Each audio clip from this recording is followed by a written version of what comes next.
Assalamualaikum warahmatullahi wabarakatuh. Pada pertemuan kali ini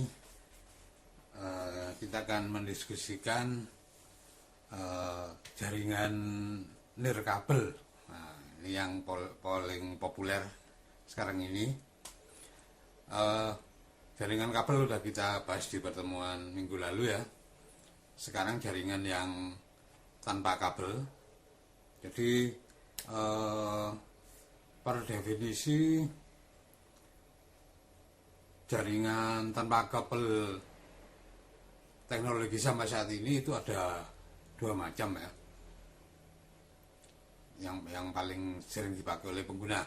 Yang pertama adalah jaringan nirkabel yang menumpang di jaringan telepon seluler. Dan yang kedua, jaringan nirkabel yang lokal area.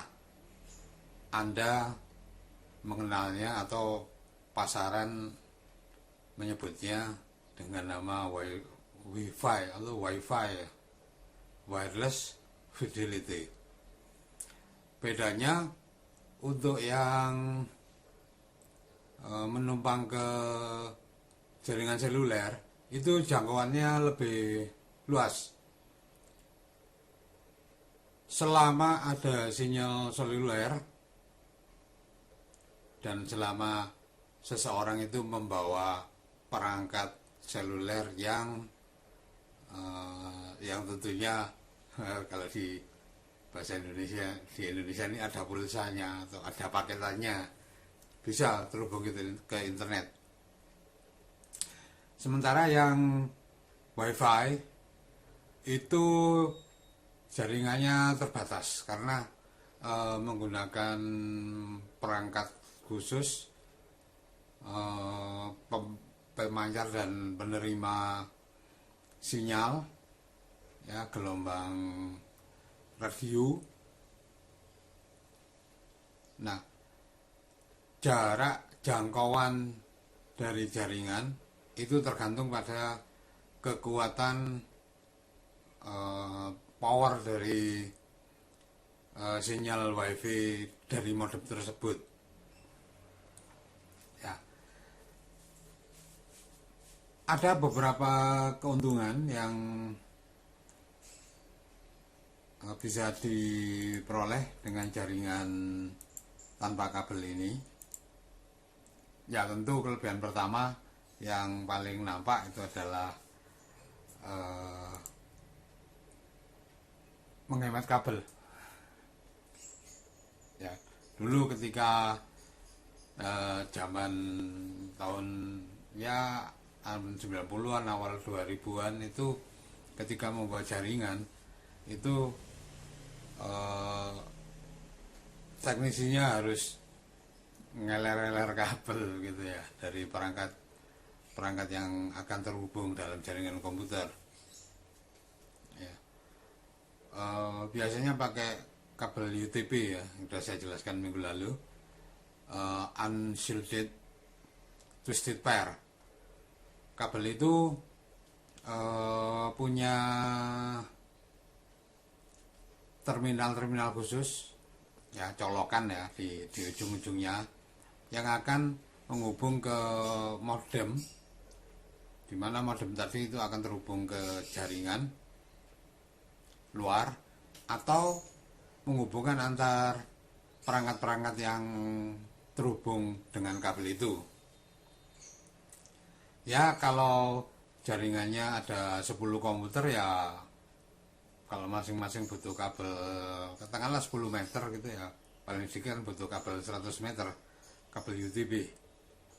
Dan terminalnya masing-masing 2 ya, butuh 20 terminal. Ya sebenarnya sih terminalnya murah, tapi yang agak lebih mahal itu kabelnya. Nah, jaringan wireless menyediakan itu, menyediakan kebutuhan kabel maupun terminalnya. Nah,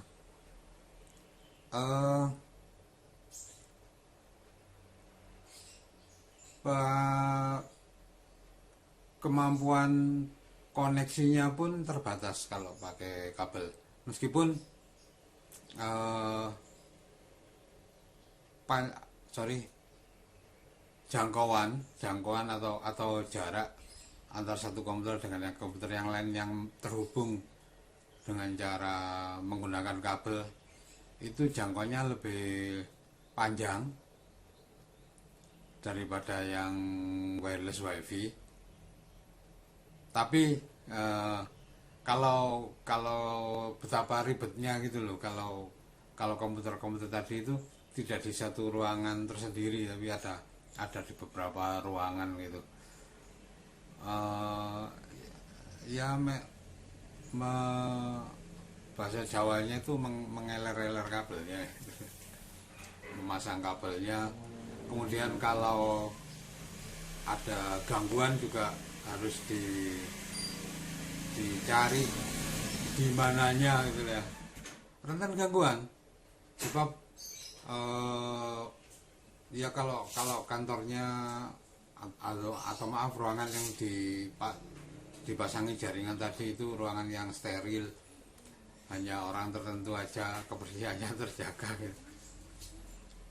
Ya itu mungkin aman, tapi kalau di ruang biasa, di warnet atau di kantor yang biasa saja itu bisa jadi kabelnya tertimpa sesuatu sehingga putus atau dimakan tikus gitu. Nah, itu sering terjadi, maka jaringannya akan mengalami gangguan. Beda dengan wireless ya, tikus tidak doyan gelombang elektromagnetik. Dan juga karena bendanya nggak nampak, selama perangkatnya itu tidak error, tidak ada benda yang bisa memutus secara fisik jaringannya ya. Bahkan terhalang tembok pun masih bisa kan. Juga beda lantai gitu ya, beda lantai 1, lantai 2, lantai 3 itu masih memungkinkan koneksi kalau itu menggunakan wireless wifi. Nah, keuntungan yang didapat itu mobilitas ya. Jadi pengguna jaringan itu tidak hanya diam statis pada satu tempat seperti kalau menggunakan jaringan komputer berkabel. Kalau pindah komputer ya kabelnya juga harus ikut dipindah. Beda dengan yang wireless ya, baik yang wifi maupun yang seluler. Bahkan yang seluler itu pindahnya malah lebih luas gitu.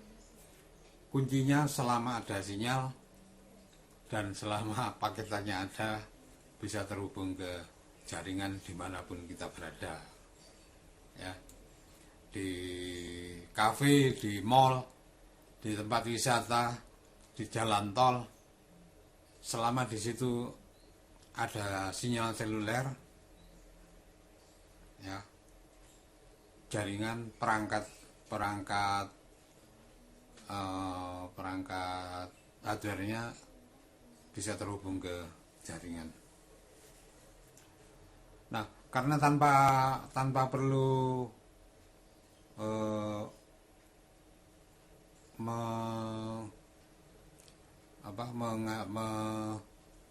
memasang kabel yang kalian tahu kan sifatnya kabel itu kalau sudah saling berbelit gitu ruwet,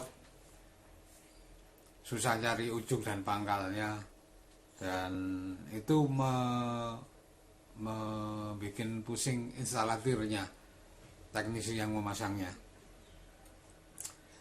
Dan juga fleksibilitas. Jadi menambah, mengurangi ataupun memindah tempatnya, kalau memindah mobilitas tadi yang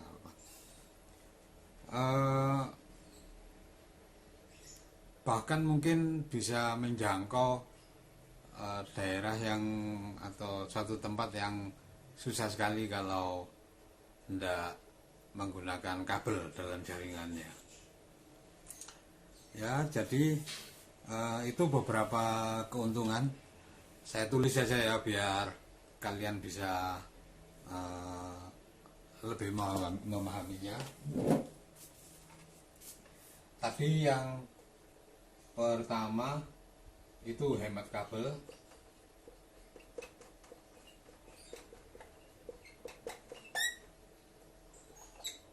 Yang kedua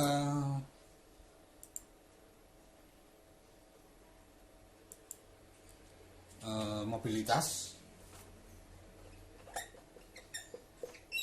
bisa dari mobile ya, saya singkat aja. Yang ketiga instalasi mudah, atau bahkan kalau memanfaatkan jaringan seluler nggak perlu instalasi apapun, jaringannya sudah disediakan oleh provider seluler itu. Ya kita tinggal beli perangkat yang bisa terhubung ke jaringan seluler, HP, pad, dan lain-lain, lalu beli kartu yang SIM card yang disediakan oleh provider tadi. Dan keuntungan yang keempat itu fleksibilitas.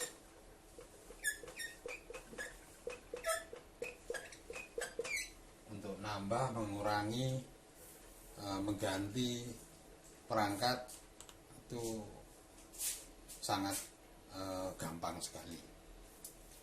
Ya, oke, itu. Yang kelima, kos berkurang secara keseluruhan ya. Jadi kalau dihitung-hitung biaya untuk instalasi atau membuat jaringannya itu lebih rendah daripada jaringan kabel. Kemudian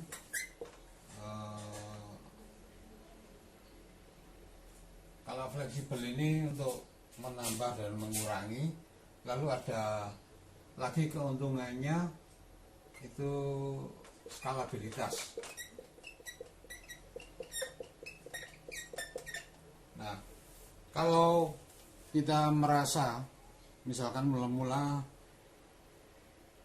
jaringannya berbentuk star gitu ya, dimana tiap komputer terhubung ke satu titik komputer yang katakanlah sentral atau servernya gitu ya. Kalau dirasa itu kurang kurang handal misalkan, dengan seluler dengan jaringan wireless akan sangat mudah. Misalkan jaringannya akan dibentuk menjadi topologi ring misalkan, atau bahkan mesh yang tiap perangkat itu terhubung secara langsung dengan perangkat yang lain, bisa. Artinya ya jaringan kabel pun bisa, tapi kan harus mungkin nambah kabel, harus install ulang rutenya dan lain-lain. Nah, dengan jaringan tanpa kabel semacam itu, kemudahan dalam perubahan topografi itu menjadi lebih meningkat. Nah, yang barusan saya jelaskan tadi itu adalah kelebihan dari jaringan tanpa kabel, janji surganya. Jadi apa-apa yang indah dari jaringan nirkabel itu ada beberapa poin yang sudah saya uraikan tadi. Namun seperti halnya hal-hal lain di dunia ini, tidak ada yang sepenuhnya bagus dan sepenuhnya jelek, kecuali produk gagal. Nah, wireless ini punya katakanlah kelemahan gitu atau kekurangan gitu ya. Kekurangan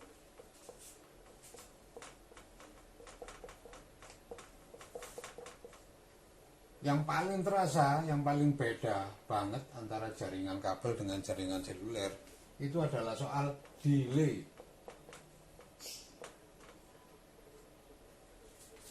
Delay ini kelambatan ya.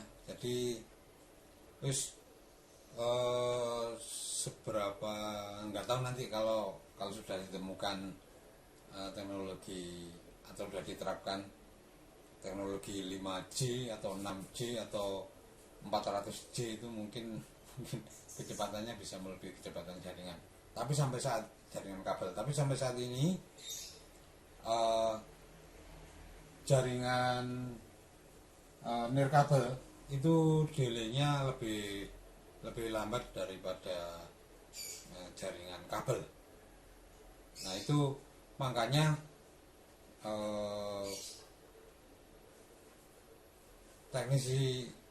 engineer sekarang itu masih kurang berani atau nggak pede lah untuk menerapkan jaringan nirkabel ini untuk sistem yang bersifat real time. Artinya ketika dilakukan aksi ya langsung aksi tersebut berjalan gitu seketika atau ya dalam jangka waktu yang nggak terlalu lama, berapa juga ya, berapa mikrodetik gitulah. Misalkan ya operasi manusia jarak jauh gitu kan, itu kalau pakai wireless dokter sekarang masih belum berani karena antara tindakan yang dia lakukan kemudian reaksi dari peralatan yang harus menerjemahkan tindakan tadi, responnya gimana, dan juga feedbacknya apakah tindakannya tadi berhasil atau tindakannya gagal. Selama itu ada delay ya yang besar dari sistem nirkabel, dokternya nggak berani karena itu nyangkut nyawa manusia. Nah kita yang ada di Indonesia 5G belum ada ya, masih 4G, 4,5G, 4G plus. Nah itu delaynya masih lumayan ya, belum bisa masuk kategori real time gitu. Jadi meskipun ada juga yang memaksa menerapkan teknologi jaringan karena nggak ada pilihan. Misalkan jaringan komputer di mana salah satu komputernya itu ada di pesawat ulang-alik gitu, atau pesawat terbang lah, atau di stasiun luar angkasa gitu.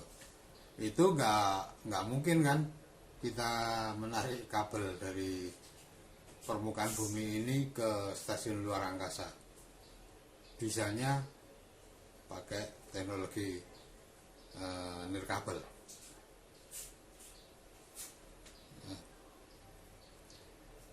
Yang kedua, sampai saat ini alatnya mahal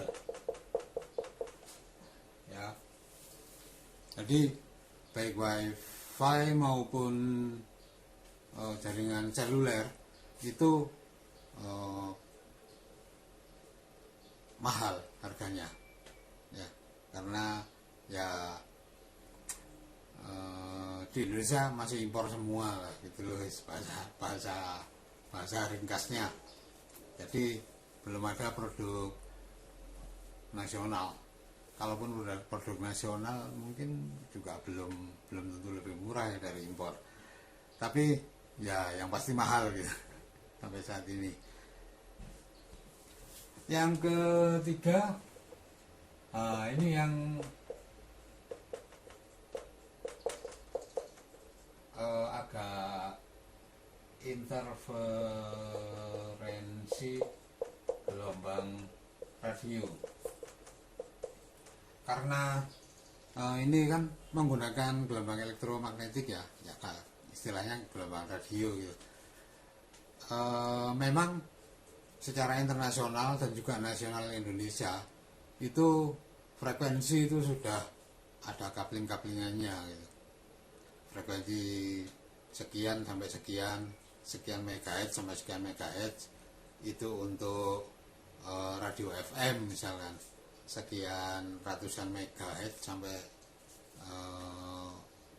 berapa ratus megahertz itu untuk TV analog dan lain-lain. Untuk jaringan WiFi itu 2,4 GHz ya. Nah, harapannya semua orang patuh menggunakan frekuensi-frekuensi sesuai dengan izin yang didapatkan dari regulator. Kalau di Indonesia itu kantor komunikasi dan informatika ya, Menkominfo. Nah, itu yang ngatur penggunaan frekuensi elektromagnetik di Indonesia. Dan biasanya acuannya internasional juga. Jadi radio FM itu di mana-mana 997 di Indonesia maupun di Amerika Serikat maupun di Saudi Arabia atau di Nigeria gitu ya. Radio FM itu antara 97 sampai 107 MHz. Nah, dan juga dibatasi juga powernya, sehingga meskipun gelombangnya sama, dua stasiun radio FM yang ada di Malang dan mana ya kota yang terdekat ya dengan Pasuruan misalkan, itu tidak akan tercampur. Jadi siarannya dua-duanya siaran bareng, tapi tidak ada percampuran informasi dari kedua radio itu. Demikian juga jaringan wireless ini, jaringan nirkabel ini diharapkan patuh gitu, masing-masing pada ada alokasi frekuensinya dan juga diatur powernya. Nah, yang repot ini di Indonesia ya gitulah, sudah diatur gitu, ada yang namanya pemancar gelap gitu ya, atau sebuah warnet agar jangkauan wifi-nya bisa lebih jauh gitu, maka modem wifi-nya dikasih amplifier gitu, diperkuat dayanya sehingga jangkauannya lebih jauh. Akibatnya bisa saling bertabrakan. Demikian juga warnet yang ada di warnet tetangganya seperti itu juga. Maaf. Nah, karena adanya pertempuran dua pemancar ini, maka timbullah apa yang dinamakan interferensi, saling mengganggu antara satu frekuensi dengan dari satu sumber dengan sumber yang lain. Nah, kalau itu radio FM, mungkin efeknya kita hanya mendengar musik atau penyiarnya yang tidak kita inginkan. Kita misalkan ingin nyetel lagu jazz gitu ya, lagu jazz di radio FM kita, sudah kita tune pada frekuensi radio stasiun radio kesayangan kita gitu. Tapi tiba-tiba muncul gangguan dari pemancar lain yang menyiarkan pidato misalkan, sehingga mengganggu kenyamanan kita mendengarkan siaran radio tadi.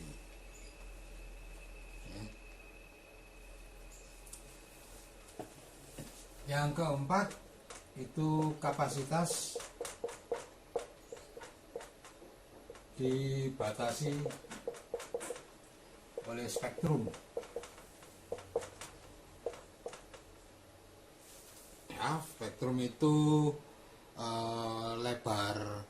lebar frekuensi yang bisa dibawa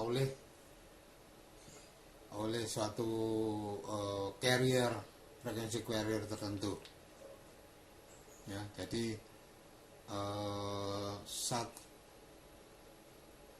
artinya gini loh, banyaknya data.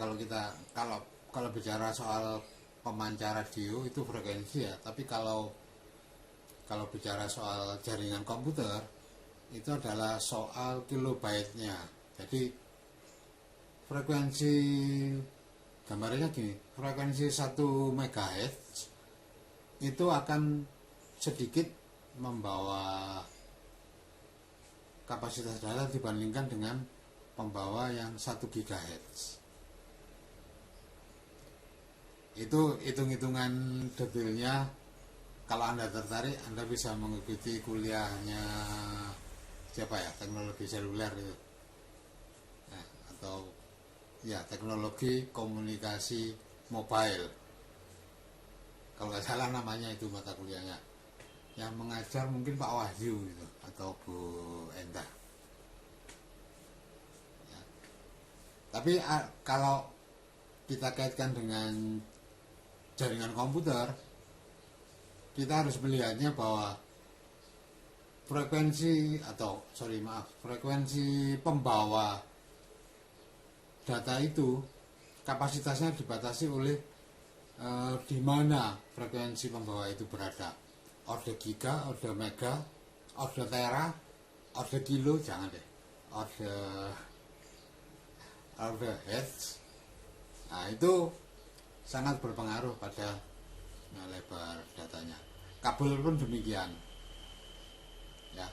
Tapi wireless ini, kalau kabel itu tergantung sepenuhnya pada kita yang memutuskan mau pilih lebar atau kapasitas segede apa, itu tergantung biaya kita.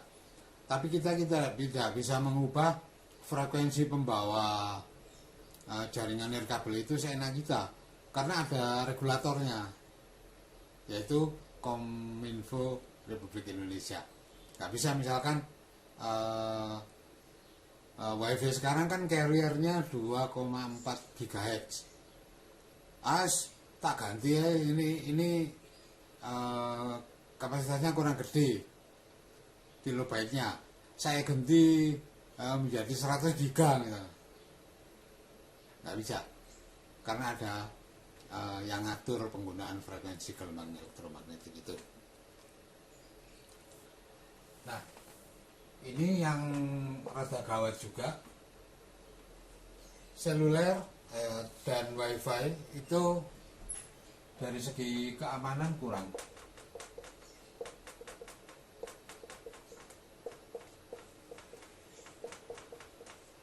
Ya, makanya perlu beberapa teknik pengamanan dan juga enkripsi, misalkan salah satu cara pengamanan menggunakan kata kunci, password ya, atau beberapa teknik yang lain gitu ya.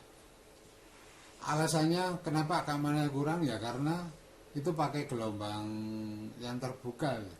Asalkan ada transceivernya, transmitter dan receivernya, maka bisa, dan juga tahu pengkodeannya, maka akan bisa mendapatkan data.